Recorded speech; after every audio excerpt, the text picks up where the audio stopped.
السلام عليكم ورحمة الله وبركاته. بسم الله الرحمن الرحيم. الحمد لله رب العالمين. الصلاة والسلام على سيدنا محمد وآله وصحبه أجمعين.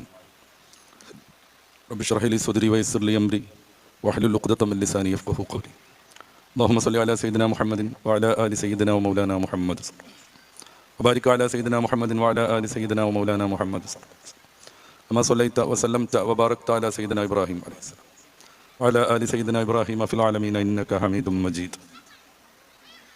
ഒന്നരായ ഉസ്താദ് അവറുകളെ, പണ്ഡിതന്മാരെ, ഈ വേദിയിലേക്കെത്തിയ വിശ്വാസികളെ, വിശ്വാസിനികളെ, ഇതുപോലെയുള്ള എല്ലാ ആത്മീയ സദസ്സുകളുടെയും നിത്യസാന്നിധ്യങ്ങളായ ഉമ്മമാരെ, സഹോദരന്മാരെ, ഇൻഷാ അല്ലാഹ് ദീർഘമായൊരു ആമുഖം പറയാതെ ഏതാനും ചില കാര്യങ്ങൾ മാത്രം സൂചിപ്പിച്ച് ഇൻഷാ അല്ലാഹ് നമുക്ക് ദുആ ചെയ്ത് പിരിയണം.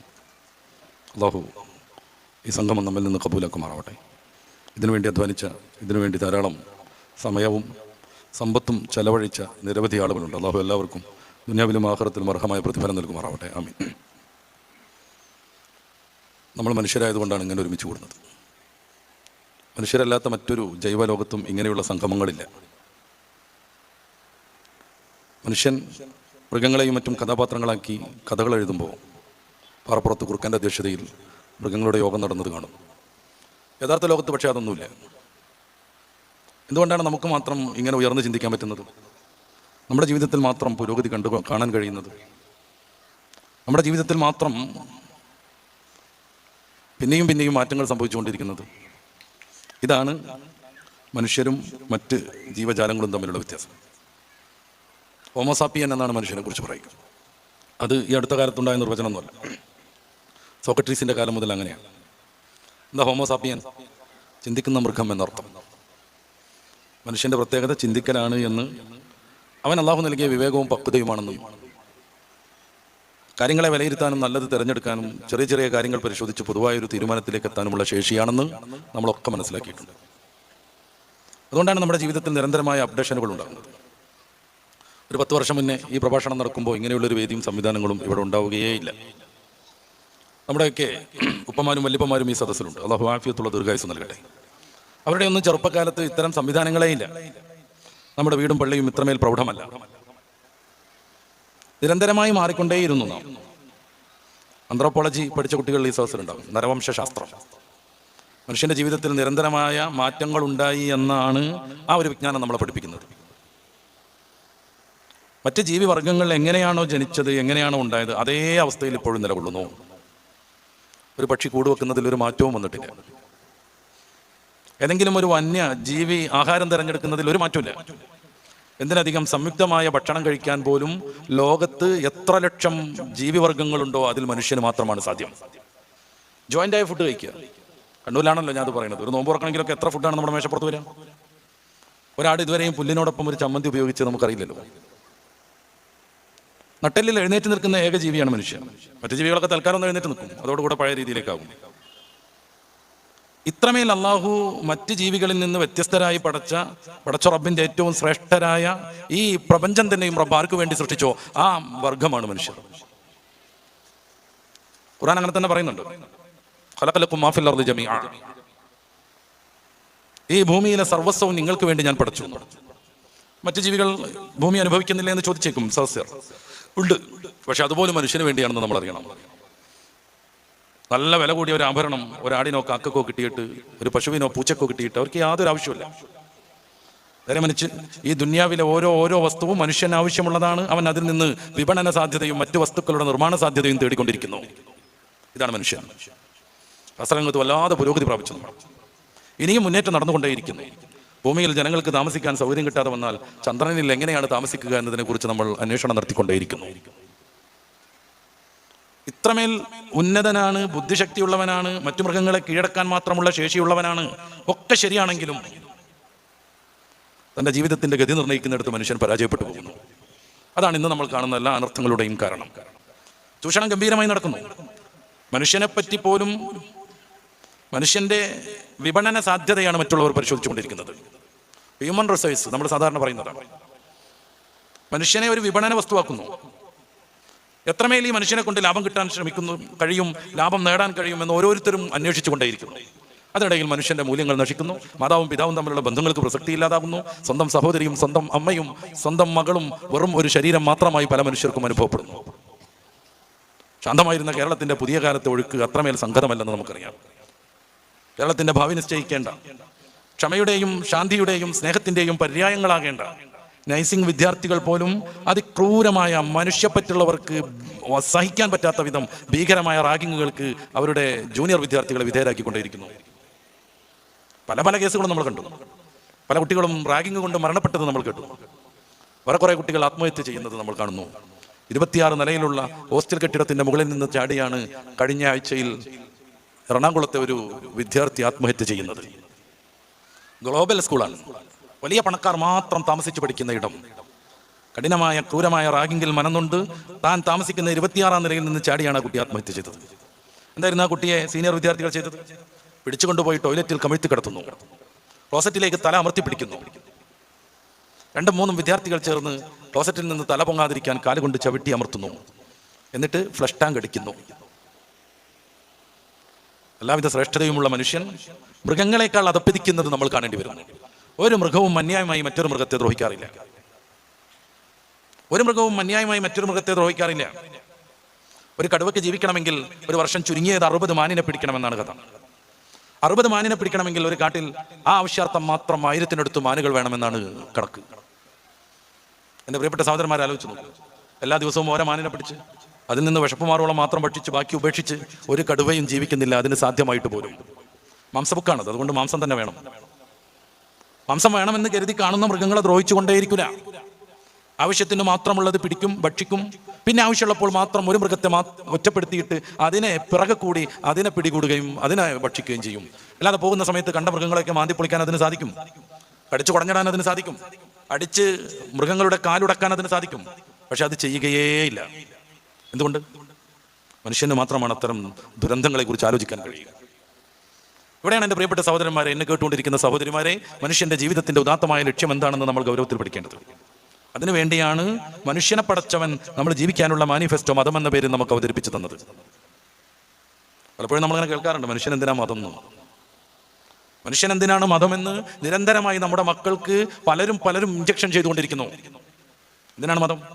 മനുഷ്യൻ നന്നായി പോരെന്നാണ്. എൻ്റെ പ്രിയപ്പെട്ട സഹോദരന്മാർ ആലോചിക്കുക, മനുഷ്യൻ എങ്ങനെയാണ് നന്നാവുക? ആരുടെ അഭിപ്രായത്തിലാണ് ഈ നന്നാവൽ തീരുമാനിക്കുക? എനിക്ക് നല്ലതെന്ന് തോന്നുന്നത് സദസ്സിൽ ഏതെങ്കിലും ഒരാൾക്ക് നല്ലതെന്ന് തോന്നണമെന്നൊരു നിർബന്ധമില്ല. ലോകത്ത് പലവിധ സമരങ്ങൾ നടക്കുന്നുണ്ട്. ലോകപ്രസിദ്ധനാകുന്ന നാസ്തികൻ, യുക്തിവാദി നേതാവ് പീറ്റർ സിംഗറിന്റെ ഏറ്റവും പ്രസിദ്ധമായ പുസ്തകം ദി പ്രാക്ടിക്കൽ എയ്റ്റിസം.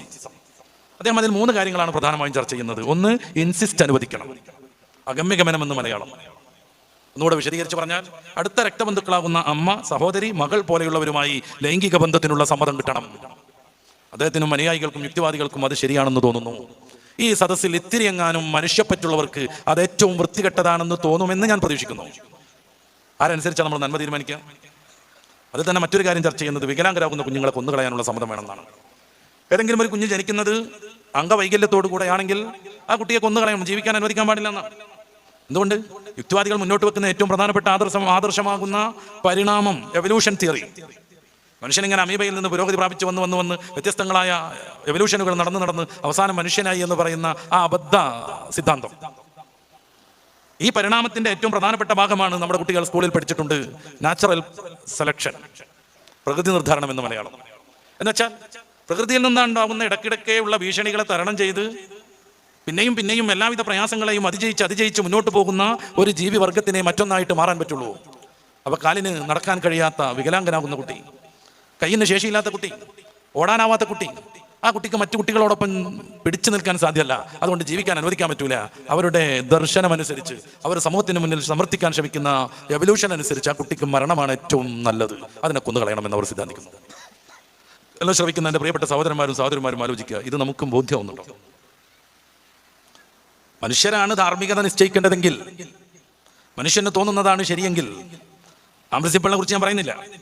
ഇവർ മുന്നോട്ട് വെക്കുന്ന ദർശനങ്ങളെ കുറിച്ച് ഞാൻ തൽക്കാലം സംസാരിക്കുന്നില്ല. എൻ്റെ പ്രസംഗം വല്ലാതെ ദാർശനികമാവാതിരിക്കാൻ ഞാൻ ശ്രമിക്കാം. ആര് നിശ്ചയിക്കുന്നതനുസരിച്ചാണ് ശരിതെറ്റുകൾ നമുക്ക് തീരുമാനിക്കാനാവുക. കേരളത്തിൽ ഒരു മുഖ്യമന്ത്രി ചാരായം നിരോധിച്ച കുറച്ചു കാലം ഉണ്ടായിരുന്നു. ഞാൻ സംസാരിക്കുന്നത് തലശ്ശേരി ഭാഗത്താണ്. അന്ന് കേരളത്തിലെ കള്ളുകുടിയന്മാർ തലശ്ശേരി വന്ന് മാഹിപ്പാലത്തിലൂടെ നടന്ന് പകുതിക്കിപ്പുറം വെച്ച് നന്നായിട്ട് ചാരായം കുടിച്ച് ആടി ആടി കേരള പോലീസിന്റെ മുന്നിലൂടെ അങ്ങനെ പരിഹസിച്ച് നടന്നു പോയിരുന്നു. പോലീസിനൊന്നും ചെയ്യാൻ പറ്റൂല. കാര്യം അവർ ചാരായം കുടിച്ചത് മാഹിയിൽ വെച്ചാണ്, കേരളത്തിൽ വെച്ചല്ല. ബുദ്ധിയുള്ളൊരു മനുഷ്യൻ വന്നാൽ മനുഷ്യൻ നിർമ്മിച്ചൊരു നിയമത്തെ വളരെ ലളിതമായി അതിജയിക്കാൻ പറ്റും. നമ്മളുണ്ടാക്കുന്ന നിയമങ്ങൾ, ഇപ്പോൾ റാഗിങ് നടക്കരുത് എന്നത്ര നിയമമുണ്ട്, അതിന് അതിജയിക്കാൻ കഴിയും. ഇവിടെയാണ് മതത്തിന്റെ പ്രസക്തി കടന്നു വരുന്നത്. കുറേയേറെ വിശദീകരിക്കേണ്ട ഒരു മേഖലയാണ്. ഞാൻ തൽക്കാലം ഇവിടെ നിർത്താം. മനുഷ്യനെ പടച്ചവൻ മനുഷ്യൻ എങ്ങനെ ജീവിക്കണം എന്നത് പറഞ്ഞു തരണം, അതാണ് മതം. നമ്മൾ ആലോചിച്ചു, നല്ലൊരു സയന്റിസ്റ്റ് ഒരു കണ്ടെത്തൽ നടത്തുന്നു, അദ്ദേഹം അതുമായി സമൂഹത്തിന് പരിചയപ്പെടുത്താൻ വരുന്നു. അദ്ദേഹം അത് വിശദീകരിച്ചു കൊടുക്കുമ്പോൾ ഇത് ആദ്യമായിട്ട് കാണുന്ന ഒരാൾ പറയാണ്, നിങ്ങൾ വിശദീകരിക്കുന്നത് പോലൊന്നുമല്ല, അത് ഞാൻ പറഞ്ഞു തരാം. എത്രമേൽ അബദ്ധമാണത്. ഈ മൈക്ക് കണ്ടുപിടിച്ച ഒരാൾ ഇത് എങ്ങനെ ഉപയോഗിക്കണമെന്ന് പറഞ്ഞു തരണം. ഈ മൊബൈൽ ഫോൺ നിർമ്മിച്ചയാൾ ഇത് എങ്ങനെ ഉപയോഗപ്പെടുത്തണമെന്ന് പറഞ്ഞു തരണം. ഒരു വാഹനം കണ്ടുപിടിച്ചയാൾ എങ്ങനെയാണ് ആ വാഹനം സ്റ്റാർട്ട് ചെയ്യേണ്ടത്, മുന്നോട്ട് പോകേണ്ടത്, നിർത്തേണ്ടത്, റിവേഴ്സ് എടുക്കേണ്ടത് എന്ന് പറഞ്ഞു തരണം. സ്വാഭാവികമായും മനുഷ്യനെ പടച്ച റബ്ബ് മനുഷ്യനാകുന്ന ഈ യന്ത്രം എങ്ങനെ ഉപയോഗപ്പെടുത്തണമെന്ന് പഠിപ്പിക്കണം. ആ പാഠങ്ങൾ ഓരോ വസ്തുവിനോടൊപ്പം അത് ഉപയോഗിക്കാനുള്ള മാനുവൽ നൽകുന്നത് പോലെ ആ പാഠങ്ങളുടെ സമാഹാരമാണ് പരിശുദ്ധ ഖുർആൻ. അതുകൊണ്ട് മതത്തിലൂടെ ജീവിച്ചാലേ മനുഷ്യന് മോക്ഷം കിട്ടൂ. എൻ്റെ പ്രിയപ്പെട്ട സഹോദരന്മാരെ, നമ്മൾ ആലോചിച്ച് നോക്കുക. പരിശുദ്ധ ഇസ്ലാമിനെ കുറിച്ച് മാത്രം നമുക്ക് പറയാം. മുസ്ലിമായ ഒരു മനുഷ്യന് ഒരിക്കൽ പോലും അധർമ്മിയാവാൻ സാധ്യത. അവന് മാതാവിനെ മാനിക്കേണ്ടി വരുന്നു, പിതാവിനെ മാനിക്കേണ്ടി വരുന്നു, ആദരിക്കേണ്ടി വരുന്നു, സംരക്ഷിക്കേണ്ടി വരുന്നു. പരിശുദ്ധ ഇസ്ലാമിനെതിരെ യുക്തിവാദികളുടെ നേതാവാകുന്ന രവിചന്ദ്രൻ സിയെ ഒക്കെ നിരന്തരമായി ഉന്നയിക്കുന്ന ഒരു ആരോപണമുണ്ട്, ഇസ്ലാം കോപ്പയാണെന്നാണ്. ഇസ്ലാം കോപ്പേ. ഈ കോപ്പ എന്ന് പറഞ്ഞാൽ നമ്മൾ വെള്ളം വയ്ക്കുന്ന മഗ്ഗിനെ കുറിച്ചല്ല പറയുന്നത്, നേരെ മറിച്ച് കൊതിപ്പിക്കലും പേടിപ്പിക്കലുമാണ്. സ്വർഗം കിട്ടും എന്ന് പറഞ്ഞിട്ട് ഇസ്ലാം കൊതിപ്പിച്ചുകൊണ്ടേയിരിക്കുന്നു. അങ്ങനെ ആരാധനകൾ അർപ്പിക്കേണ്ടി വരുന്നു സ്വർഗം കിട്ടുമെന്ന് കൊതിപ്പിച്ചിട്ട്. എന്നല്ല, കുറെ ആളുകളെയൊക്കെ സംഘടിപ്പിച്ച് ആയുധവും കൊടുത്തിട്ട് പോരാടിക്കോളൂ, മരണപ്പെട്ടാൽ സ്വർഗം തരാം എന്നും പറഞ്ഞ് മോട്ടിവേറ്റ് ചെയ്ത് അവരെയൊക്കെ പുറത്തിറക്കി വലിയ ഭീകരത ലോകത്ത് സൃഷ്ടിച്ചിരിക്കുന്നു. ഇസ്ലാം കൊതിപ്പിക്കലാണ്, അതോടൊപ്പം പേടിപ്പിക്കലാണ്. അത് പാടില്ല, ഇത് പാടില്ല, അങ്ങോട്ട് നോക്കാൻ പാടില്ല, ഇത് തൊടാൻ പാടില്ല. കാരണം നരകം കിട്ടും, ഖബറിൽ ശിക്ഷ കിട്ടും, ഹശ്റുണ്ടാകും, തൊട്ട് മുകളിൽ സൂര്യൻ വരും, വല്ലാതെ ബുദ്ധിമുട്ടിപ്പോകും. ഇങ്ങനെ ഇസ്ലാം കൊതിപ്പിക്കലും പേടിപ്പിക്കലുമാണെന്ന് ആധുനികരാകുന്ന കുറെ മതനിഷേധികൾ, ഇസ്ലാം വിരോധികൾ ആരോപിച്ചുകൊണ്ടിരിക്കുന്നു. എൻ്റെ പ്രിയപ്പെട്ട സഹോദരന്മാർ ആലോചിച്ച് നോക്കുക. ഇസ്ലാം കൊതിപ്പിക്കലും പേടിപ്പിക്കലുമാണ് എന്നത് എങ്ങനെയാണ് ഒരു മോശം പ്രവണതയായി മാറുന്നത്? ഒരു സ്കൂളിലെ വിദ്യാർത്ഥി പഠിച്ചു വരാൻ വേണ്ടി നന്നായിട്ട് പഠിച്ചു വന്നയാൾക്ക് സമ്മാനം തരും എന്ന് പറയുന്നത് ഒരു ഭയങ്കര അബദ്ധം എന്നത് എങ്ങനെയാണ്? ഈ ഒരു കൊതിപ്പിക്കലും പേടിപ്പിക്കലും മനുഷ്യനെ നന്നാക്കിയെടുക്കാൻ പടച്ച റബ്ബിന്റെ നിശ്ചയമാണ്. അതുകൊണ്ടാണ് ഒരു മുസ്ലിമിന് അധർമ്മകാരിയാവാൻ കഴിയാത്തത്. ആരാരുമില്ലാത്തൊരു സ്ഥലത്ത് വെച്ച്, CCTVയുടെ സാന്നിധ്യമേ ഇല്ലാത്തൊരു സ്ഥലത്ത് വെച്ച് വലിയൊരു ആഭരണം കളഞ്ഞു കിട്ടുന്നു, വീണ് കിട്ടുന്നു ഒരു മുസ്ലിമിന്, അവനത് സംരക്ഷിക്കും, യഥാർത്ഥ ഉടമയെ കണ്ടെത്തുവോളം അന്വേഷിക്കും. മലപ്പുറത്ത് നിലമ്പൂരുകാരനാവുന്ന അഷറഫ് എന്ന ഓട്ടോറിക്ഷ ഡ്രൈവറെ കുറിച്ച് നിങ്ങൾ കേട്ട് കാണും. അദ്ദേഹം തന്റെ വാഹനം അതിരാവിലെ കഴുകി വൃത്തിയാക്കുമ്പോൾ അതിൽ നിന്ന് ചെറിയൊരു പാദസരം കിട്ടുന്നു. ഏതോ ഒരു യാത്രയ്ക്കൻ കുഞ്ഞിൽ നിന്ന് വീണ് പോയതാണ്. ആരും കാണുന്ന ഇടമല്ല, സ്വന്തം വീടിന്റെ മുറ്റം. ഒരാളും, സ്വന്തം ഭാര്യ പോലും അത് അറിഞ്ഞിട്ടില്ല. നിരവധിയായ ബാധ്യതകളുള്ള ആ ഒരു ചെറുപ്പക്കാരന് ആ സാധനം ഉപയോഗപ്പെടുത്താമായിരുന്നു. അത് ഏതെങ്കിലും ഒരു ജ്വല്ലറിയിൽ കൊണ്ടുപോയി വിറ്റ് അദ്ദേഹത്തിന് ആ ഒരു പൈസ കൊണ്ട് നടക്കാവുന്ന ഏർപ്പാടുകളൊക്കെ നടത്താമായിരുന്നു. പക്ഷേ ഹൃദയത്തിന്റെ ചിന്ത മുതൽ കണ്ണിന്റെ സ്വകാര്യമായ നോട്ടം വരെ അറിയുന്ന റബ്ബ്, ആ റബ്ബ് ഇത് കാണുന്നുവെന്ന ബോധം, ഒറിജിനൽ മുസ്ലിമാണെന്ന ആ ഒരു വിവേകം ആ മനുഷ്യനെ സംസ്കൃതനാക്കുന്നു. അദ്ദേഹം നേരെ DTP സെന്ററിൽ പോയിട്ട് ഒരു ആഭരണം കളഞ്ഞു കിട്ടിയതിന്റെ ബോർഡ് നിർമ്മിക്കുന്നു. അത് പല കോപ്പികൾ എടുത്തിട്ട് ആളെത്തുന്നിടത്തെല്ലാം ഒട്ടിച്ചു വെക്കുന്നു. തന്റെ ഓട്ടോയിലും മുന്നിലും ബാക്കിലും സൈഡിലൊക്കെ ഒട്ടിച്ചു വെക്കുന്നു. ഒരു ദിവസമല്ല, ഒരു മാസമല്ല, 4.5 വർഷം. 4.5 വർഷത്തിന് ശേഷം യഥാർത്ഥ ഉടമസ്ഥയെ കണ്ടുപിടിക്കുന്നു. അവർക്ക് പോലീസിന്റെ സാന്നിധ്യത്തിൽ വെച്ച് ആഭരണം നൽകുന്നു. അതോടുകൂടെയാണ് ആ മനുഷ്യന് ആശ്വാസമാകുന്നത്. ആരാരും കാണാത്ത ഇടത്ത് വെച്ച് അദ്ദേഹത്തിന് അത് ഉപയോഗിക്കാമായിരുന്നു. പക്ഷേ അന്യന്റെ ഒരു ചെറിയ വസ്തു പോലും തനിക്ക് അനുവദനീയമല്ലെന്ന ബോധത്തിലേക്ക്, ഞാനത് ഉപയോഗിച്ചിട്ടുണ്ടെങ്കിൽ നരകത്തിലേക്ക് പോകേണ്ടി വരുമെന്ന വിചാരത്തിലേക്ക്, ഞാനത് കാത്ത് സംരക്ഷിച്ച് അതിൻ്റെ യഥാർത്ഥ ഉടമസ്ഥനെ ഏൽപ്പിച്ചിട്ടുണ്ടെങ്കിൽ സ്വർഗത്തിന്റെ പരമാനന്ദങ്ങളിലേക്ക് എത്തിപ്പെടാമെന്ന വിവേകത്തിലേക്ക് ഈ പാവപ്പെട്ട ഓട്ടോറിക്ഷ ഡ്രൈവർക്ക്, അതുപോലെയുള്ള കോടിക്കണക്കിന് മനുഷ്യർക്ക് എത്തിച്ചേരാൻ കഴിയുന്നത് എന്തുകൊണ്ടാണ്? ഈ ഒരു കോപ്പ കൊണ്ട്, കൊതിപ്പിക്കൽ കൊണ്ട്, പേടിപ്പിക്കൽ കൊണ്ട്. വൃദ്ധനായ വാപ്പയിരിക്കുന്നു വീട്ടിൽ, അദ്ദേഹത്തെ കൊണ്ട് ഒരു ഉപകാരമല്ല, ഒരു പുരാവസ്തു മാത്രം. ഞാൻ നേരത്തെ പറഞ്ഞ എവല്യൂഷനെ കുറിച്ച്, പരിണാമത്തെക്കുറിച്ച് യുക്തിവാദികൾ മുന്നോട്ട് വെക്കുന്ന ദർശനമാകുന്ന പരിണാമപ്രകാരം, നാച്ചുറൽ സെലക്ഷൻ പ്രകാരം ഈ വൃദ്ധനാകുന്ന പിതാവിനെ കൊണ്ട് ഒരു ഉപകാരമില്ല. അദ്ദേഹം അടുത്തൊരു സ്പീഷീസിലേക്ക് മാറാൻ യോഗ്യനല്ല, നടക്കാൻ കഴിയില്ല. നിരന്തരമായി ചെലവ് വരുത്തിക്കൊണ്ടിരിക്കുന്ന ഒരു കണ്ണിന്റെ തിമിരം, ഒരു 50,000 രൂപ സർജറിക്ക് പോരുമ്പോൾ തന്നെ ഡോക്ടർ സമ്മറിയിൽ എഴുതി കൊടുക്കും, അടുത്ത കണ്ണിന്റെ സർജറി എന്ന്. വീണ്ടും ഒരു 55,000. അത് കഴിഞ്ഞിങ്ങനെ ഇരിക്കുന്ന സമയത്തായിരിക്കും മെല്ലെ എഴുന്നേറ്റ് വിലക്കൊന്നും പാലിക്കാതെ അങ്ങോട്ടും ഇങ്ങോട്ടും നടന്ന് വീണ് കാലിൽ പൊട്ടിക്കണത്. പിന്നെ സർജറിയായി, ആശുപത്രിവാസമായി, 1 ലക്ഷം രൂപ പിന്നെയും. ഇങ്ങനെ നഷ്ടം മാത്രം ഉണ്ടാക്കിക്കൊണ്ടിരിക്കുന്ന 1 രൂപ പോലും ലാഭം തരാത്ത ഈ പിതാവിനെ എന്തിനു സംരക്ഷിക്കണം? സംരക്ഷിച്ചേ പറ്റൂ. ഇമ്മാ യബ്ലുഗന്ന ഇൻദകൽ കിബറ അഹദുഹുമാ ഔ കിലാഹുമാ വലാ തഖുൽ ലഹുമാ ഔഫ് വലാ തൻഹറുഹുമാ വഖുൽ ലഹുമാ ഖൗലൻ കരീമാ. സൂറത്തുൽ ഇസ്രാഇന്റെ 23 കുട്ടിയുടെ മനസ്സിലേക്ക് വരും. ആ മകനെ സ്വാധീനിക്കും. നേരത്തെ പറഞ്ഞതുപോലെ സംസ്കൃതനാക്കും. പിതാവ് എത്രമേൽ ചെലവ് നൽകിയാലും, മാതാവിൻ്റെ ജീവിതം മുന്നോട്ട് കൊണ്ടുപോവാൻ എത്രമേൽ കഷ്ടപ്പെടേണ്ടി വന്നാലും, സമ്പത്ത് നഷ്ടപ്പെടുത്തേണ്ടി വന്നാലും, പിതാവോ മാതാവോ നിങ്ങളുടെ അടുത്ത് വാർദ്ധക്യ സഹജമായി അവശതയെത്തിയാൽ വലാത്ത കുല്ലഹുമാ ഉഫിൻ, അവർക്ക് വെറുപ്പുള്ള ഒരു വാക്ക് പോലും പറയരുത്. കുല്ലഹുമാ ഖൗലൻ കരീമ, മര്യാദക്ക് സ്നേഹമൃസണമായി നല്ല ആർദ്രമായി മാത്രം സംസാരിക്കണം. വഹ്ഫദ് ലഹുമാ ജനാഹ ദുല്ലി മിനർ റഹ്മ, കാരുണ്യത്തിന്റെ ചിറക് അവർക്ക് വേണ്ടി താഴ്ത്തി കൊടുക്കണം. കാരുണ്യത്തിന്റെ ചിറക് താഴ്ത്തണം. പക്ഷെ ഖുർആന്റെ പ്രയോഗത്തിന്റെ മനോഹാരിത ഒന്ന് ആലോചിച്ച് നോക്ക്. പരുന്ത് വരുമ്പോൾ, കഴുകൻ വരുമ്പോൾ, കാക്ക കുഞ്ഞിനെ മോഷ്ടിക്കാൻ വരുമ്പോൾ ഒരു തള്ളക്കോഴി എത്രമേൽ ആർദ്രതയോടുകൂടെയാണ് കുഞ്ഞു കോഴികളെ അതിന്റെ ചിറകിനുള്ളിൽ ഒളിപ്പിച്ച് സംരക്ഷിക്കുന്നത്. ആ കഴുകന് തള്ളക്കോഴിയെ പൊക്കാൻ ഒരു തടസ്സമില്ല. പരുന്തിന്, ആടിനെ കൊണ്ടുപോകുന്ന പരുന്തിന് ഈ കോഴിയെ പൊക്കിക്കൊണ്ടുപോകുന്നതിന് യാതൊരു വിലക്കൂല. എന്നാൽ പോലും തൻ്റെ മക്കൾക്കത് സംഭവിക്കരുത് എന്ന് കരുതി ജീവൻ പണയം വെച്ച് തൻ്റെ ചിറക് വിരിച്ചുകൊണ്ട് മക്കളെ സംരക്ഷിക്കുന്ന തള്ളക്കോഴിയെ മുന്നിൽ വെച്ച് അള്ളാഹു നമ്മളോട് പറയുന്നു, വഹ്ഫദ് ലഹുമാ ജനാഹ ദുല്ലി മിനർ റഹ്മ, മാതാവിനും പിതാവിനും കാരുണ്യത്തിന്റെ ചിറക് വിരിച്ചു കൊടുക്കണം. ഈ ഒരു മതദർശനം പഠിക്കുന്ന മുഅ്മിനിന് മാതാവ് എത്രമേൽ പ്രയാസങ്ങൾ ഉണ്ടാക്കിയാലും അവർ അവഗണിക്കാനേ സാധിക്കില്ല. ഇതാണ് കോപ്പയുടെ ഗുണം. ഇന്ന് നമ്മുടെ കേരളം ഉടനീളം പരിശോധിച്ച് നോക്കൂ. ഇവിടെയുള്ള വൃദ്ധസദനങ്ങളിൽ വളരെ കുറവാണ് മുസ്ലിങ്ങൾ. അത് ഞാൻ പറയുന്നതല്ല, ക്രൈസ്തവ ഫാദർമാർ പറയുന്നു. ഹൈന്ദവരാകുന്ന സ്വാമികൾ, ചിദാനന്ദപുരി സ്വാമിയുടെ ഒരു പ്രഭാഷണം ഉണ്ട് അത് സംബന്ധമായിട്ട്. എല്ലാവരും മുസ്ലിങ്ങളെ കണ്ടുപിടിക്കണം എന്ന് പറഞ്ഞിട്ട് രവിചന്ദ്രൻ സിയോട്, ജബ്ബാർ മാഷോട്, ഇസ്ലാം എല്ലാ തോന്നിയാസങ്ങൾക്കും സമ്മതം തരൂല എന്നും പറഞ്ഞ് ഇറങ്ങിപ്പോയ ആരിഫ് ഹുസൈനോട്, ലിയാഖത്ത് അലിയോട്, ജാമിദ ടീച്ചറോട്. പക്ഷേ ഖുർആനിൽ ഒരു ഭയങ്കര അബദ്ധമുണ്ടെന്ന് പറഞ്ഞ് ഈ കഴിഞ്ഞ 7-ാം തീയതി ഇറങ്ങിയ ഒരു പുസ്തകത്തിൽ, കേസരി എന്ന് പറയുന്ന ഒരു വാരികയിൽ ജാമിദ ടീച്ചറുടെ ഒരു ഇന്റർവ്യൂ ഉണ്ട്. അവർ പറയുന്ന ഒരു കൗതുകമുണ്ട്. ഓ, എന്തൊരു വിഷമമാണ് ഇസ്ലാമിൽ. നബി മരിക്കൂല എന്ന് ഖുർആനിലുണ്ട്, പക്ഷെ ഹദീസിൽ നബി മരിക്കുന്നുണ്ട്. എന്തൊരു കഷ്ടം. ആലോചിക്ക്, ഖുർആനിൽ എവിടെ നബി മരിക്കൂല എന്നുള്ളത്? സൂറത്ത് ആൽ ഇംറാന്റെ 144 ഉമാ മുഹമ്മദുൻ ഇല്ലാ റസൂലുൻ ഖദ് ഖലത് മിൻ ഖബ്ലിഹി റുസുൽ അഫ ഇമ്മാത ഔ ഖുതിൽ, സല്ലല്ലാഹു അലൈഹി വസല്ലം തങ്ങൾ മരിച്ചു എന്ന് വെക്കുക, അല്ല കൊല്ലപ്പെട്ടു എന്ന് വെക്കുക. വേറെ എത്ര പദങ്ങൾ, ഇന്നക മയ്യിത്തും വ ഇന്നഹും മയ്യിത്തൂൻ, അങ്ങ് മരിക്കും. ജാമിദ ടീച്ചർ പറയാം ഖുർആനിൽ നബി മരിക്കൂല എന്നുണ്ട്, പക്ഷേ ഹദീസ് നോക്കിയപ്പോൾ നബി മരിച്ചിട്ടുണ്ട്. അപ്പോൾ എനിക്ക് ആകെ മൊത്തം ടോട്ടൽ കൺഫ്യൂഷനായി. ഞാൻ ഇസ്ലാം വിട്ടു. ഒന്ന് ആലോചിച്ച് നോക്കി ഓരോരുത്തരുടെ ബുദ്ധിശൂന്യത. അവർക്ക് അത്രേ ബുദ്ധിയുള്ളൂ എന്നുള്ളത് നമുക്കൊക്കെ അറിയാം. പക്ഷേ കാലങ്ങളായി പ്രസിദ്ധീകരിച്ചു എന്ന കേസരി എന്ന് പറയുന്ന വാരികയുടെ എഡിറ്റർക്ക് ഇന്റർവ്യൂ നടത്തി കൊണ്ടുവരുമ്പോൾ അത് വലിച്ചെറിയാനുള്ള ഒരു ബുദ്ധിയെങ്കിലും വേണ്ടേ? ഖുർആനെതിരെ അല്ലെങ്കിൽ ഇസ്ലാമിനെതിരെയുള്ള ആരോപണത്തിന്റെ ഓരോ ശൈലി പറയണം ഞാൻ. അങ്ങനെയാണ് കോപ്പെ ഇസ്ലാം കൊതിപ്പിക്കലും പേടിപ്പിക്കലുമാണെന്ന് പറയുന്നത്. ഈ കൊതിപ്പിക്കലിന്റെയും പേടിപ്പിക്കലിന്റെയും ഗുണഫലമാണ് കേരളത്തിലെ എല്ലാ വൃദ്ധസദനങ്ങൾ പരിശോധിച്ചാലും വളരെ വളരെ പരിമിതമാണ് മുസ്ലിങ്ങളുടെ എണ്ണം. അതെങ്ങനെ സംഭവിച്ചു? മക്കൾ ആരുമില്ലാതെ മഹല്ല് കമ്മിറ്റിക്കാർ, SYS, മുസ്ലിം ജമാഅത്തുകാരൊക്കെ കൊണ്ടുപോയിട്ടുള്ള ചില കേസുകൾ. അല്ലാതെ മക്കൾ മാതാപിതാക്കളെ ഉപേക്ഷിക്കുന്ന പരിപാടി നമ്മൾ കാണുന്നേയില്ല. നേരത്തെ ഉദ്ഘാടന പ്രസംഗത്തിൽ സഹോദരൻ സൂചിപ്പിച്ച ആഷിഖ് ഉമ്മാൻ അർത്തില്ലേ എന്നുള്ളതോ?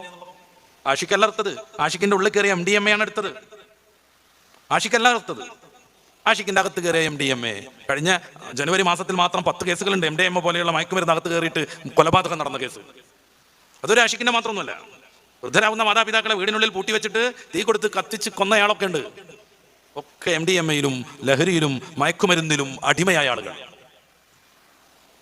ഈ പേടിപ്പിക്കലും കൊതിപ്പിക്കലും ഉള്ളത് കൊണ്ടാണ് മനുഷ്യൻ മനുഷ്യനായി ജീവിക്കുന്നത്. അതുകൊണ്ടാണ് സഹോദരിയെ സഹോദരിയായി കാണുന്നത്. ഏതെങ്കിലും ഒരാൾക്ക് എന്തെങ്കിലും പ്രയാസം ഉണ്ടാകുമ്പോഴേക്കും അവൻ്റെ ഹൃദയം നൊന്തുപോകുന്നത്.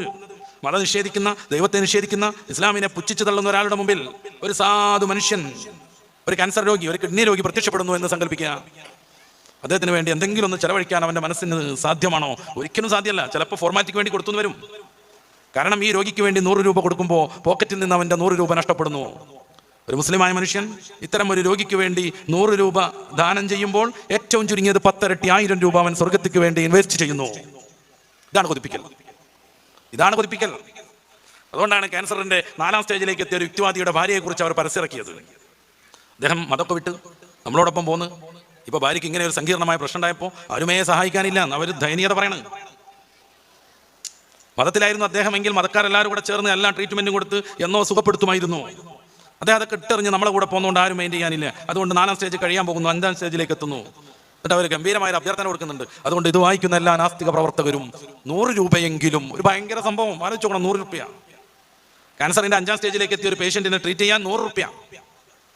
100 രൂപയെങ്കിലും നൽകി ഈ ഉദ്യമത്തെ വിജയിപ്പിക്കണമെന്ന് ദയനീയമായി പരസ്യം ചെയ്യാണ്. എന്തുകൊണ്ട്? 100 നൽകുമ്പോൾ 100 നഷ്ടപ്പെടുന്നു. ഒരു മതവിശ്വാസിക്ക് 100 നൽകുമ്പോൾ ഏറ്റവും ചുരുങ്ങിയത് 1000 രൂപ അവന്റെ പരലോകത്തിന് വേണ്ടി ഇൻവെസ്റ്റ് ചെയ്യുന്നു. അതിന്റെ ലാഭം അവനെ കാത്തിരിക്കുന്നു. ഇതാണ് വിശ്വാസം. വിശ്വാസം മനുഷ്യനെ മനുഷ്യനാക്കും. വിശ്വാസരാഹിത്യം മനുഷ്യനെ മൃഗമാക്കി മാറ്റും. അങ്ങനെയാണ് ലോകത്തെ ഏറ്റവും വലിയ സ്വച്ഛാധിപതികളും ഏറ്റവും വലിയ കൊലപാതകികളും മതവിരുദ്ധരാകുന്നത്. പോൾപോട്ട് അങ്ങനെയായിരുന്നു. 35 ലക്ഷം ജനങ്ങളെയാണ് കൊന്നുകളഞ്ഞത്. 35 ലക്ഷം ജനങ്ങളെയാണ് കൊന്നുകളഞ്ഞത്. വേറെ എത്ര ആളുകളുണ്ട്? ഹിറ്റ്ലർ, അയാൾ പച്ചക്കറി മാത്രമേ കഴിക്കാറുള്ളൂ, പക്ഷെ മതവിരുദ്ധനായിരുന്നു, ദൈവനിഷേധിയായിരുന്നു. എത്ര ആളുകളെയാണ് ഗ്യാസ് ചേമ്പർ സൃഷ്ടിച്ചുകൊണ്ട് മൃഗീയമായി കൊന്നുകളഞ്ഞത്? ലോകത്തുള്ള വലിയ കൊലപാതകികളെല്ലാം മതവിരുദ്ധരാകുന്നത് അതുകൊണ്ടാണ്. യുക്തിവാദികളുടെ സ്വപ്ന രാജ്യങ്ങളുണ്ട്, സ്കാൻഡിനേവിയൻ നാടുകൾ, ഡെൻമാർക്കിനെ പോലെയുള്ള, സ്വീഡനെ പോലെയുള്ള ഹാപ്പിനെസ് ഇൻഡെക്സിൽ 1, 2, 3 ഒക്കെ സ്ഥാനം കിട്ടുന്ന നാടുകൾ. അവിടെയാണ് ഏറ്റവും കൂടുതൽ ആത്മഹത്യ നടക്കുന്നത്. അവിടെയാണ് ഏറ്റവും കൂടുതൽ വൃദ്ധസദനങ്ങൾ പ്രവർത്തിച്ചുകൊണ്ടിരിക്കുന്നത്. മകന് ഏകദേശം പക്വതൊക്കെ വന്നാൽ, ഒരു 8 വയസ്സ് 10 വയസ്സൊക്കെ ആയാൽ പിന്നെ പിതാവിനെ കൊണ്ടുപോയി ഉപേക്ഷിക്കും, എവിടെയെങ്കിലും കൊണ്ടുപോയി തള്ളും. 2 ഫാമിലി ഒന്നിച്ച് ജീവിക്കാൻ പറ്റില്ലെന്ന് അവർ തീരുമാനിച്ചിരിക്കുന്നു. എന്തുകൊണ്ട് അതൊരു അറബ് ലോകത്ത് സംഭവിക്കുന്നില്ല? എന്തുകൊണ്ടൊരു മുസ്ലിം ലോകത്ത് സംഭവിക്കുന്നില്ല? ഏറ്റവും കുറവ് ആത്മഹത്യ എന്തുകൊണ്ട് മുസ്ലിങ്ങൾക്കിടയിലാകുന്നു? കേരളത്തിൽ ഏറ്റവും കുറവ് ആത്മഹത്യയുള്ളത് കണ്ണൂരിലെ മുസ്ലിം സ്ത്രീകൾക്കിടയിലാണ്. പ്രസിദ്ധയായ ടീച്ചറം എന്ന് പറയുന്ന എല്ലാവരുടെയും ഇഷ്ടക്കാരിയാവുന്ന ആരോഗ്യമന്ത്രി ഒരു പ്രാവശ്യം നിയമസഭയിൽ അത് വിളിച്ചു പറഞ്ഞിട്ടുണ്ട്. ആത്മഹത്യ വളരെ കുറവ് കണ്ണൂരിലെ മുസ്ലിം സ്ത്രീകൾക്കിടയിലാണ്. കേരളത്തിലെ ആത്മഹത്യയെക്കുറിച്ച് ഗംഭീരമായ പഠനങ്ങളുണ്ട്. ഡോക്ടർ സിബി മാച്ചുവിന്റെ പോലീസ് ഓഫീസർ, മലയാളികൾ ഇങ്ങനെ മരിക്കണമെന്നാണ് ആ പുസ്തകത്തിന്റെ പേര്. എൻ്റെ പ്രിയപ്പെട്ട സഹോദരന്മാരൊന്ന് പരിശോധിച്ച് നോക്കുക. എന്നെ കേൾക്കുന്ന എല്ലാവരും ഒന്ന് പരിശോധിച്ച് നോക്കുക. അദ്ദേഹം ആത്മഹത്യയെക്കുറിച്ച് പറഞ്ഞ് കേരളം ദേശീയ ശരാശരിയേക്കാളും 4 ഇരട്ടി ആത്മഹത്യ നടക്കുന്ന സ്റ്റേറ്റ് ആണെന്ന് സമർത്ഥിക്കുന്നു. ഇവരല്ലാത്ത ബീഹാറുകാരൻ, ജീവിക്കാൻ ഗതിയില്ലാതെ നമ്മുടെ നാട്ടിലൂടെ ജോലി അന്വേഷിച്ച് നടക്കുന്ന ബംഗാളുകാരൻ, അവരൊക്കെ ചെയ്യുന്നതിന്റെ 4 ഇരട്ടി ആത്മഹത്യ കേരളത്തിൽ നടക്കുന്നു.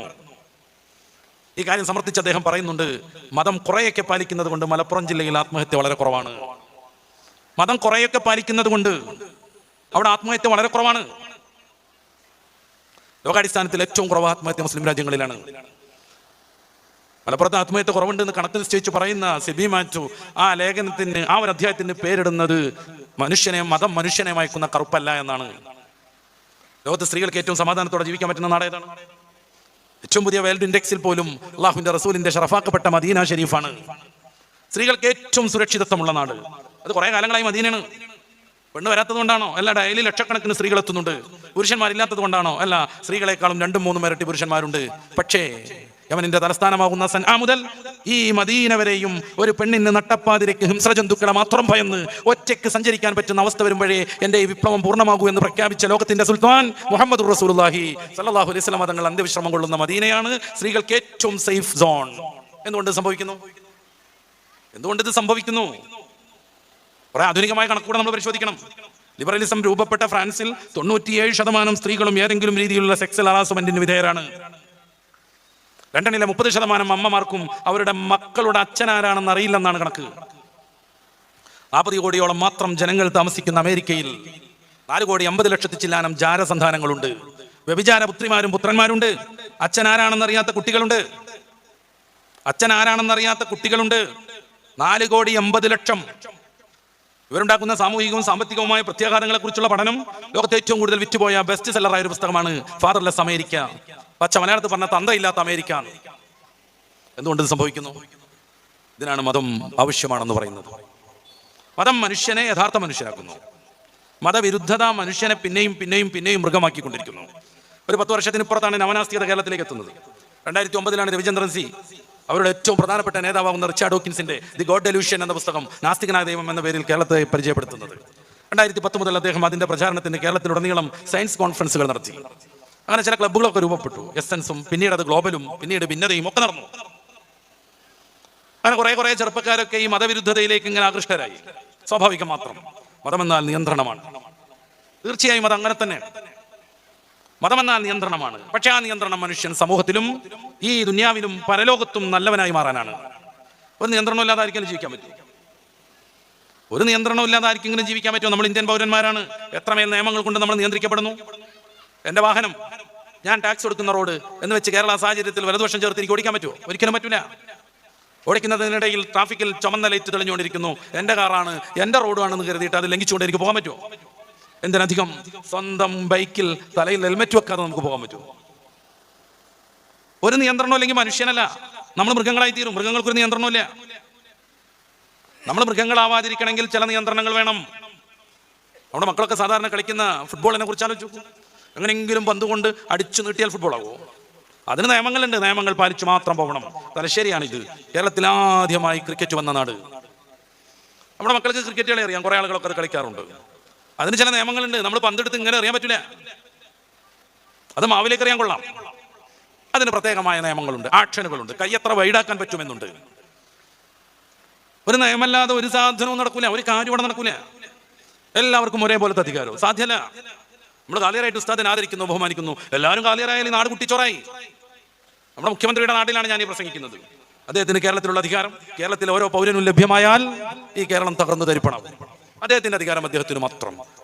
അങ്ങനെയാണ് ഓരോ തലത്തിലും സർവതന്ത്ര സ്വാതന്ത്ര്യമെന്ന് പറയുന്ന പലരും വാഗ്ദാനം ചെയ്യുന്ന, അതും പറഞ്ഞ് ജനങ്ങളെ പറ്റിക്കുന്ന, യുവാക്കളെ മൊത്തം അധർമ്മത്തിന്റെ പടുകുഴിയിലേക്ക് വീഴ്ത്തുന്ന ആ ഒരു ലിബറലിസം ഒരിക്കലും സാധ്യമല്ലത്. ഒരിക്കലും അത് സാധ്യമേ അല്ല. നമ്മൾ ആലോചിച്ച് നോക്ക്, നമ്മുടെ ജീവിതത്തിൽ ഒരു നിയന്ത്രണം വേണം. അതാര് നിയന്ത്രിക്കണം? നമ്മളെ പടച്ച റബ്ബ് നിയന്ത്രിക്കണം. അതാണ് മതം. അതാണ് മതം. നമ്മുടെ ശരീരം എല്ലാം നമുക്ക് എന്ത് രീതിയിൽ ഉപയോഗിക്കാൻ പറ്റില്ല. ഇവിടെയാണ് ലിബറലിസം മതവുമായി ഏറ്റവും പ്രധാനമായി കൂട്ടിമുട്ടുന്നത്. എൻ്റെ ശരീരം എൻ്റെ അധികാരമാണെന്ന് അവർ സിദ്ധാന്തിച്ചുകൊണ്ടിരിക്കുന്നു. അതുകൊണ്ട് സമൂഹത്തിൻ്റെയും മതത്തിൻ്റെയും ഒരു നിയന്ത്രണവും എനിക്ക് ബാധകമല്ലെന്ന് പറയുന്നു. ഞാൻ എൻ്റെ ഇഷ്ടം പ്രകാരം ജീവിക്കുമെന്നവർ നിരന്തരമായി പറയുന്നു. സമൂഹത്തെ അത് അടിച്ചേൽപ്പിക്കാൻ ശ്രമിച്ചുകൊണ്ടിരിക്കുന്നു. അങ്ങനെയാണ് കേരളത്തിലുടനീളം നമ്മൾ കുറേ പാവപ്പെട്ട മനുഷ്യവർഗത്തെ കാണുന്നത്. അവർ നിത്യരോഗികളാണ്. സാധാരണഗതിയിൽ രോഗം വന്നതല്ല. അവരുടെ ലൈംഗികമായ ഓർഗനുകൾ വെട്ടിമുറിച്ച് എതർജിൻഡർ ആവാനുള്ള ശ്രമത്തിന്റെ ഭാഗമായി രോഗികളാണ് ട്രാൻസ്ജെൻഡറുകൾ എന്ന് നമ്മൾ മനോഹരമായി പറയും. എന്താ അവരുടെ പ്രശ്നം? ചില തോന്നലനുസരിച്ച് ശരീരത്തെ വെട്ടി പാകപ്പെടുത്തണം. സ്ത്രീക്ക് പുരുഷനായി മാറണം, പുരുഷന് സ്ത്രീയായി മാറണം. മതം പറയും പാടില്ലെന്ന്. നിന്റെ ശരീരത്തിൽ നിന്റെ അധികാരത്തിന് പരിമിതിയുണ്ടെന്ന്.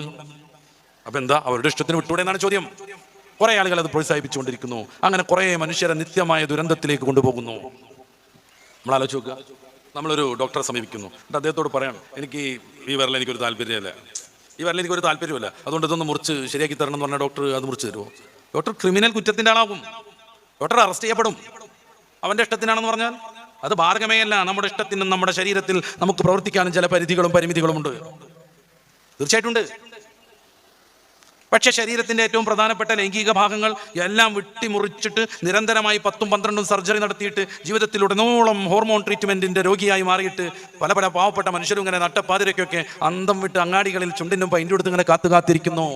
ഇത് സമ്മതിക്കണമെന്നാണ് പലരും പറയുന്നത്. അപ്പം ഇസ്ലാം ഇത്തിരി നിയന്ത്രണമാവുന്നത് കൊണ്ട് തീർച്ചയായിട്ടും എല്ലാ മതങ്ങളും അങ്ങനെയാണ് കേട്ടോ.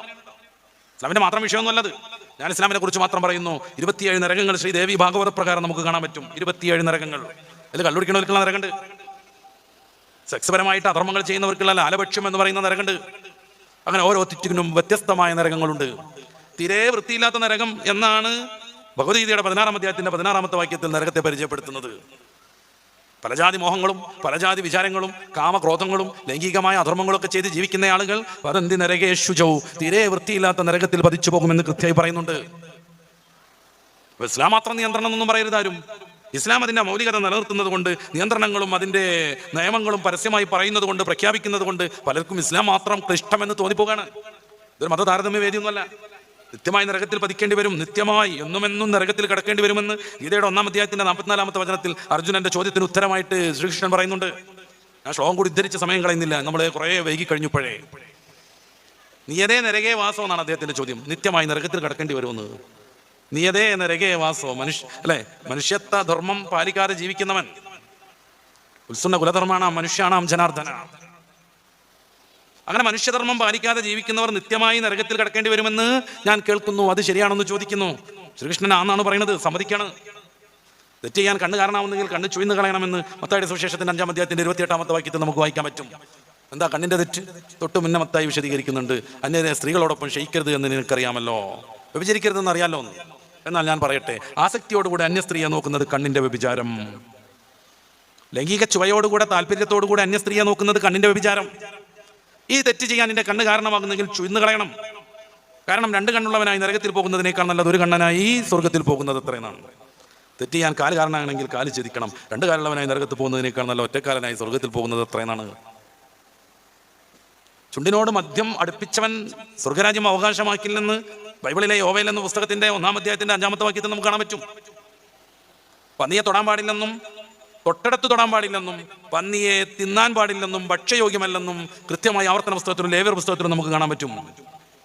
അപ്പൊ ഇസ്ലാം മാത്രം കുറേ നിയന്ത്രണങ്ങൾ വെച്ചു എന്നാണോ? മതങ്ങളായ മതങ്ങളെല്ലാം നിയന്ത്രണമാണ്, അത് മനുഷ്യന് ആവശ്യവുമാണ്. വളയമില്ലാതെ ചാടാൻ പറ്റുന്നവനല്ല മനുഷ്യൻ, ബുദ്ധിയുള്ളവനാണവൻ. ആ ബുദ്ധി കൊണ്ട് അവൻ പലജാതി പോക്രിത്തരങ്ങൾ ഒപ്പിക്കാൻ സാധ്യതയുണ്ട്. അതുകൊണ്ട് മനുഷ്യനെ നിയന്ത്രിക്കേണ്ടതുണ്ട്. ഇതാണ് മതം. നമ്മുടെ പിള്ളേരൊക്കെ ഇങ്ങനെ സംശയിപ്പിച്ചുകൊണ്ടിരിക്കുക, അത് ശരിയല്ലല്ലോ, ഇത് ശരിയല്ലല്ലോ, അതെന്തിനാണ്, ഇതെന്തിനാണെന്നും പറഞ്ഞ് നമ്മുടെ മക്കളെ മൊത്തം സംശയിപ്പിച്ചുകൊണ്ടിരിക്കുകയാണ്. ഇവിടെയാണ് രക്ഷിതാക്കളാവുന്നത് നമ്മൾ ശ്രദ്ധിക്കേണ്ടത്. കുറേ മക്കളുണ്ട്, സാധാരണയ്ക്ക് വിരുദ്ധമായി സദസ്സിൽ കുറേ ചെറുപ്പക്കാരെയും കാണുന്നു. അൽഹംദുലില്ലാ. നമ്മുടെ മാതാപിതാക്കളുടെ നിയന്ത്രണം നമുക്ക് ബാധകമാണോ? ആണെന്ന് തീരുമാനിക്കുന്ന ചെറുപ്പക്കാർ വിജയത്തിന്റെ പാതയിലേക്ക് എത്തിച്ചേർന്നിരിക്കുന്നു. നമുക്ക് വേണ്ടി ധാരാളമായി അധ്വാനിക്കുന്നവർ. ഞാനെന്ന് കരയുമ്പോൾ അറിയാതെ ഒരുകുമെൻ അച്ഛനെയാണ് എനിക്കിഷ്ടം, കൈതപ്രത്തിന്റെ പാട്ട് കേട്ട് കാണും നിങ്ങൾ. നമുക്ക് വേണ്ടി ഒരുങ്ങുന്ന മാതാവ്, പിതാവ്, നമുക്ക് വേണ്ടി കഠിനാധ്വാനം ചെയ്യുന്ന നമ്മുടെ ഉമ്മ. പരിശുദ്ധ സൂറത്തുൽ ലുഖ്മാനിൽ ഉമ്മയുടെ ഗർഭകാലത്തെ കുറിച്ച് പറയുന്നത് ഹമലത്തുഹു ഉമ്മുഹു വഹ്നൻ അലാ വഹ്ൻ എന്നാണ്. സൂറത്തുൽ ലുഖ്മാനിന്റെ നമുക്ക് വേണ്ടി കഠിനാധ്വാനം ചെയ്യാതെ ഒരുകുമെൻ അച്ഛനെയാണ് എനിക്കിഷ്ടം, കൈതപ്രത്തിന്റെ പാട്ട് കേട്ട് കാണും നിങ്ങൾ. നമുക്ക് വേണ്ടി ഒരുങ്ങുന്ന മാതാവ്, പിതാവ്, നമുക്ക് വേണ്ടി കഠിനാധ്വാനം ചെയ്യുന്ന നമ്മുടെ ഉമ്മ. പരിശുദ്ധ സൂറത്തുൽ ലുഖ്മാനിൽ ഉമ്മയുടെ ഗർഭകാലത്തെ കുറിച്ച് പറയുന്നത് ഹമലത്തുഹു ഉമ്മുഹു വഹ്നൻ അലാ വഹ്ൻ എന്നാണ്. സൂറത്തുൽ ലുഖ്മാനിന്റെ 15-ാമത്തെ വേർഡ് പരിശോധിക്കുക. ഹമലത്തുഹു ഉമ്മുഹു വഹ്നൻ അലാ വഹ്ൻ. അവന്റെ ഉമ്മ അവനെ ഗർഭം ചുമന്നത് പ്രയാസങ്ങൾക്കുമേൽ പ്രയാസമായിട്ടാണ്. പിന്നെ നമ്മുടെ ഉമ്മ നമ്മളെ പ്രസവിക്കുന്നുണ്ട്, ശരിക്കും ബോധം കെടുന്നതിനപ്പുറമുള്ള വേദന സഹിച്ചിട്ട്.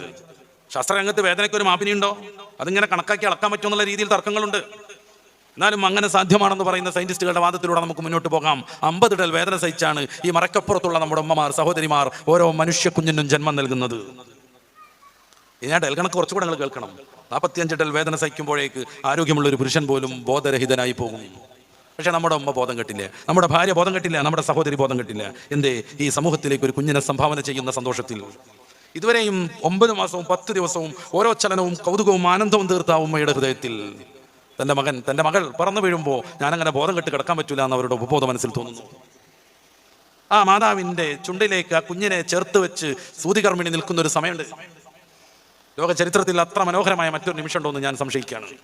മാതാവിൽ നിന്ന് ആ കുഞ്ഞിൽ നിന്ന് മാതാവിലേക്ക് വിശ്വസിക്കാനും വർണ്ണിക്കാനും പറ്റാത്ത അനർഘമായൊരു വിദ്യുത് പ്രവാഹം കയറിപ്പോകുമ്പോൾ തൻ്റെ 10 മാസത്തെ, കൃത്യമായി പറഞ്ഞാൽ 9 ദിവസത്തെയും 10 ദിവസത്തെയും തീവ്രമായ ഗർഭം, ഹമലത്തുഹു ഉമ്മുഹു വഹ്നൻ അലാ വഹ്ൻ, പ്രയാസത്തിനുമേൽ പ്രയാസമായിട്ടുള്ള ആ ഗർഭം ആ സ്ത്രീ മറന്നു പോകുന്നു, പ്രയാസങ്ങളും വിഷമങ്ങളും മറന്നു പോകുന്നു.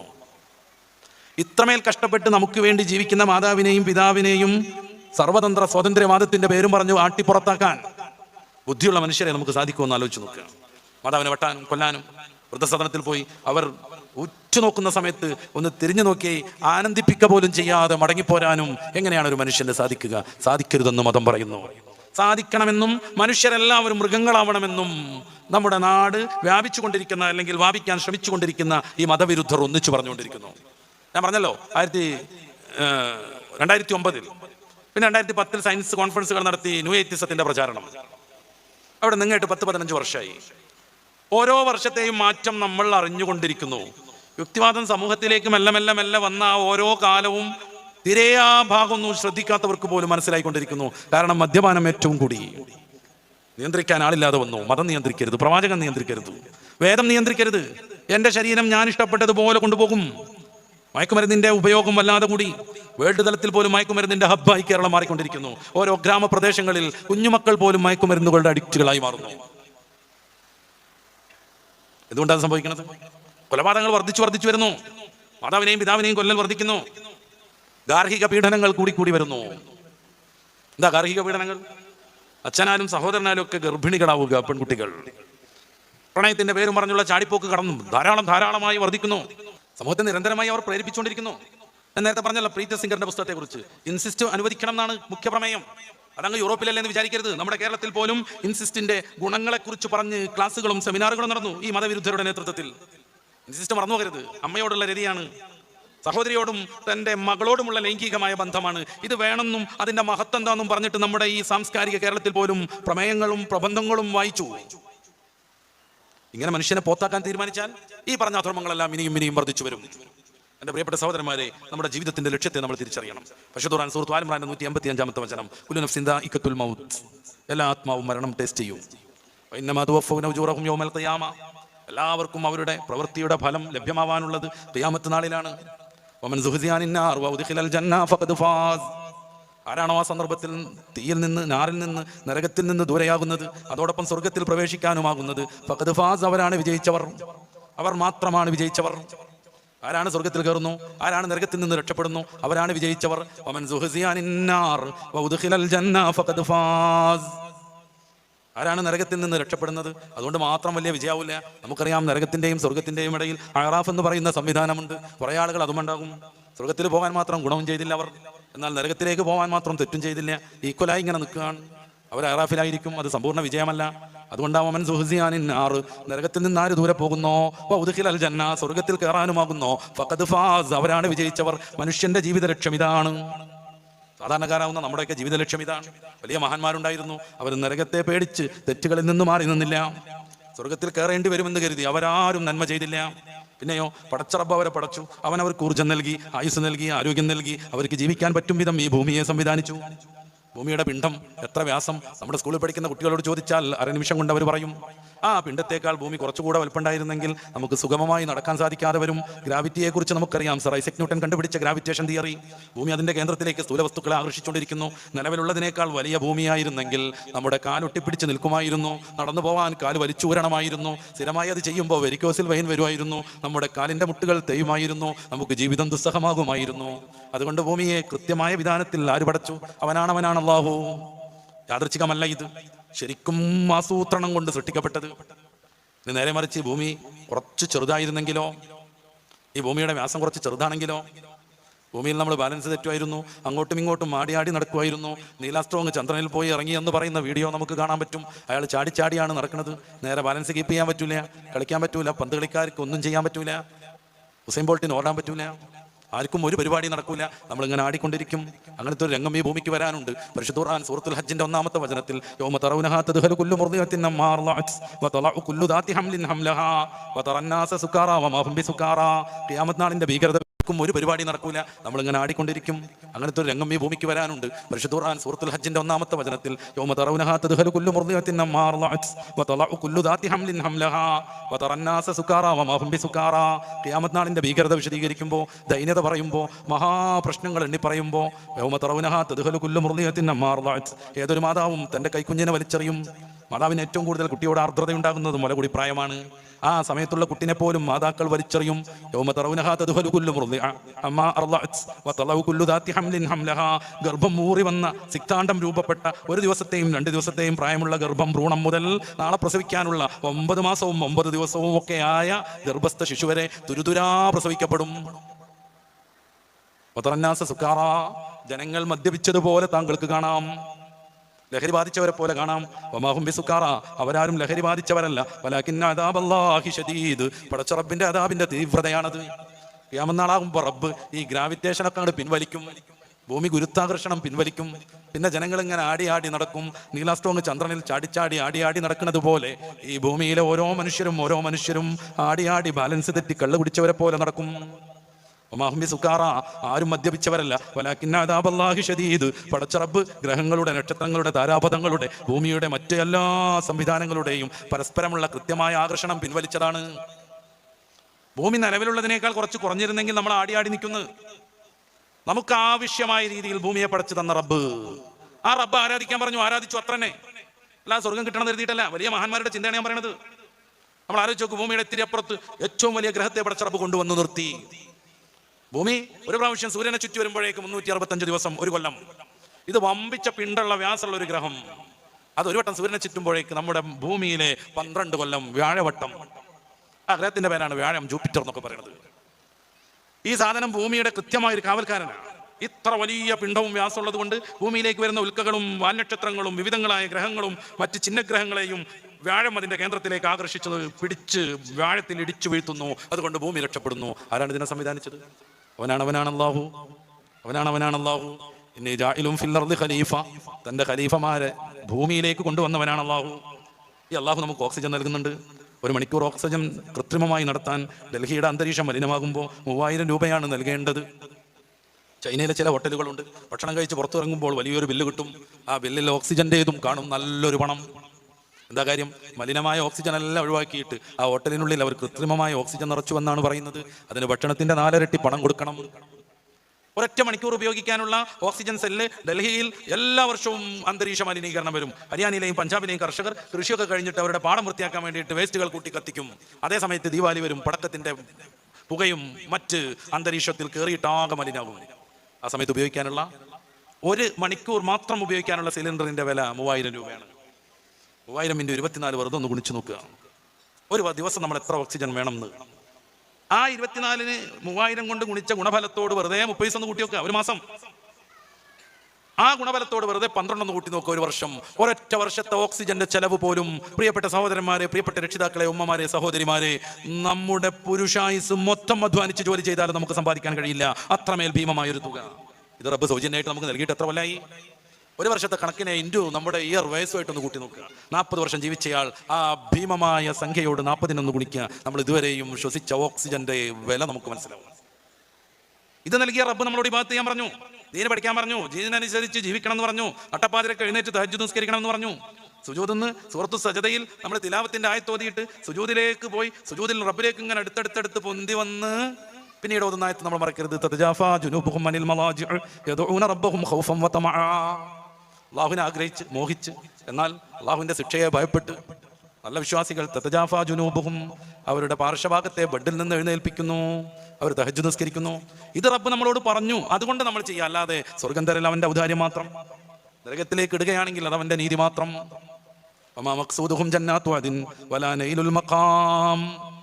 ഷാദുലി റാത്തീബിൽ നമ്മൾ ചൊല്ലാറുണ്ട്, പൂർവിക മഹാന്മാരുടെ ലക്ഷ്യം ഒരിക്കലും സ്വർഗമല്ലായിരുന്നു, വലാ നൈലുൽ മഖാം, ഉന്നത സ്ഥാനം നേടലുമല്ലായിരുന്നു. പടച്ചറബ് പറഞ്ഞു, അതുകൊണ്ട് അനുഷ്ഠിച്ചു. പടച്ചറബ് മാറി നിൽക്കാൻ പറഞ്ഞു, അതുകൊണ്ട് കള്ളു കുടിച്ചില്ല, അന്യ സ്ത്രീയെ നോക്കിയില്ല, വ്യഭിചാരം നടത്തിയില്ല, പലിശ വാങ്ങിയില്ല, അതിൻ്റെ അർത്ഥത്തെക്കുറിച്ച് ചിന്തിച്ചിട്ടേയില്ല, അതിൻ്റെ അനർത്ഥം ആലോചിച്ചിട്ടേയില്ല, അതുകൊണ്ടുള്ള ഗുണദോഷ ഫലങ്ങളെക്കുറിച്ച് ഒരിക്കലും മനസ്സിലേക്ക് കൊണ്ടുവന്നില്ല. റബ്ബ് വേണ്ടെന്ന് പറഞ്ഞു, അതോടുകൂടെ സമ്മതം. ഇനിയില്ല. ഫഹൽ അൻതും മുൻതഹൂൻ, മദ്യപാനത്തിൽ നിന്ന് വിരമിക്കുന്നില്ലേ എന്ന് 5-ാം അധ്യായം സൂറത്തുൽ മാഇദയുടെ 90-ാമത്തെ വചനം ഇറങ്ങിയപ്പോൾ അതിൻ്റെ ഗുണഫലങ്ങളെക്കുറിച്ച് ആലോചിച്ചില്ല. മദീന സിറ്റിയിലൂടെ മദ്യത്തിൻ്റെ പുഴകൾ ഒഴുകിയെന്ന് ചരിത്രം. ഇതിനാ മഹാന്മാർ ആരാധന അർപ്പിച്ചത്. അതുകൊണ്ട് റാബിയത്തുൽ അദബിയ്യ റളിയല്ലാഹു അൻഹ ഒരു ദിവസം ഒരു ബക്കറ്റ് നിറച്ച വെള്ളവും കത്തിച്ചു പിടിച്ചൊരു ചൂട്ടുമായിട്ട് പുറത്തിറങ്ങുന്നത് പച്ചപ്പകൽ. ശിഷ്യന്മാർ ചോദിക്കുന്നുണ്ട്, എന്തേ ഗുരു ഇങ്ങനെയെന്ന്. അവർ പറഞ്ഞു, ജനങ്ങളൊക്കെ അധ്വാനിക്കണത് സ്വർഗം നേടണം എന്ന് കരുതിയിട്ടാണ്. ഞാൻ സ്വർഗത്തിന് തീ കൊടുക്കാൻ പോവുകയാണ്.